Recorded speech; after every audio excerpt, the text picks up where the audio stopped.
Tanpa mixer, tanpa oven, tanpa telur dan juga mentega, yuk kita bikin jadi cemilan yang enak banget kayak gini. Pertama-tama, jadi ini saya mau bikin untuk isian kacang ijonya dulu. Jadi di sini saya pakai kacang ijo sebanyak 1/4 atau 250 gram. Ini kacang ijonya saya sudah cuci bersih, lalu saya rendam kurang lebih selama 5 jam gitu ya teman-teman. Nah setelah 5 jam ini kacang ijonya sudah lebih mengembang kayak gini dan juga jauh lebih empuk. Nah ini langsung aja sekarang saya mau masak untuk isian bakpia keringnya. Nah jadi ini saya tambahkan air sebanyak 1/2 liter, atau kalau kalian mau lebih juga boleh ya teman-teman. Tinggal disesuaikan aja. Nah saat kacang ijonya sudah mendidih kayak gini dan sudah empuk, ini lalu kita bisa tambahkan dengan garam. Saya pakai 1 sendok teh. Gula pasir di sini saya pakai 8 sendok makan atau bisa sesuai selera kalian aja. Ini kita aduk-aduk lagi. Lalu kita tunggu nanti sampai kacang ijonya jadi benar-benar kering ya teman-teman. Jadi sampai airnya habis kayak gini. Nah kalau sudah ini bisa langsung kita matikan kompornya dan kita tunggu sampai agak dingin ya teman-teman. Nah setelah isian kacang ijonya sudah lumayan dingin, ini saya mau bentuk bulat-bulat, jadi saya bikin ukuran 1 sendok makan kayak gini. Ini kita bulat-bulatkan aja. Dan saya dapatnya sebanyak ini. Nah ini saya nggak mau langsung 1 kali pakai, jadi saya mau pakai setengahnya aja dan yang lain saya mau simpan di kulkas. Dan ini bisa awet kurang lebih semingguan gitu. Nah, lalu selanjutnya ini saya mau bikin untuk kulit bakpia keringnya. Jadi di sini untuk adonan yang pertama saya pakai air sebanyak 5 sendok makan.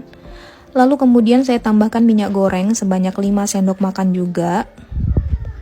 Lalu kemudian untuk tepung terigunya di sini saya pakai segitiga biru dan saya pakai sebanyak 5 sendok makan munjung. Jadi takarannya munjung kayak gini ya, teman-teman. Lalu kemudian saya tambahkan sejumput garam.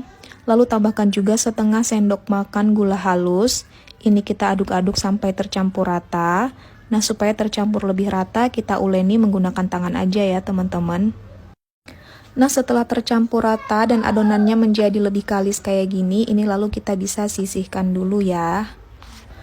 Nah kemudian ini sekarang kita lanjut untuk bikin adonan yang kedua. Nah jadi untuk adonan yang kedua di sini saya pakai minyak goreng sebanyak 4 sendok makan. Lalu untuk tepung terigunya di sini saya pakai 2,5 sendok makan munjung. Lalu tambahkan juga dengan gula dan garam secukupnya aja. Ini kita aduk-aduk lagi sampai tercampur rata. Nah kalau adonannya sudah jadi kalis juga kayak gini, ini kita sisihkan dan kita kembali ke adonan yang pertama. Nah untuk adonan yang pertama setelah didiamkan, ini kita uleni lagi sebentar kayak gini. Nah lalu kemudian ini adonannya saya mau bagi menjadi 7 kayak gini. Lanjut kembali ke adonan yang kedua, tadi ini saya mau bagi juga menjadi 7 bagian kayak gini. Nah kalau sudah ini lalu kita kembali lagi ke adonan yang pertama, kita pipihkan kayak gini. Lalu kita ambil adonan yang kedua, kita masukkan ke dalamnya. Lalu kita bulatkan seperti ini. Nah lalu ini kita pipihkan di atas telenan menggunakan roll pin sampai benar-benar tipis kayak gini. Nah kalau sudah tipis kayak gini, ini lalu kita lipat-lipat. Jadi gunanya ini kita lipat-lipat kayak gini supaya nanti kue pianya itu berlayer-layer ya teman-teman, atau berlapis-lapis gitu. Nah setelah dilipat-lipat ini kita roll pin lagi, tapi nggak usah terlalu tipis.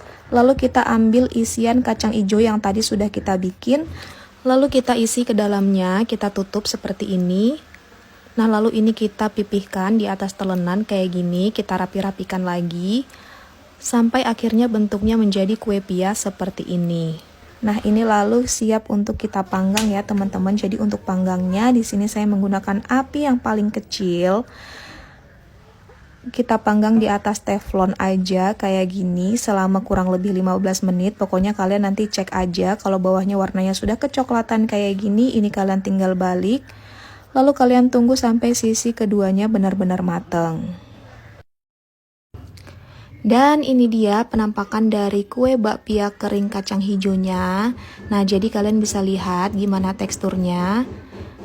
Dan ini saya mau coba untuk belah dan kalian bisa lihat gimana isiannya. Nah, jadi ini beneran lembut dan empuk gitu. Nggak keras sama sekali, meskipun di luarnya ini agak crunchy, tetapi di dalamnya ini beneran lembut ya teman-teman. Terus kalian bisa lihat juga kalau ini tuh berlayer-layer. Jadi pokoknya selamat mencoba aja buat kalian bikin cemilan ekonomis kayak gini, tanpa oven, tanpa mixer, terus tanpa mentega dan juga tanpa telur juga, tapi rasanya ini beneran enak dan bergizi. Selamat mencoba, semoga kalian juga suka.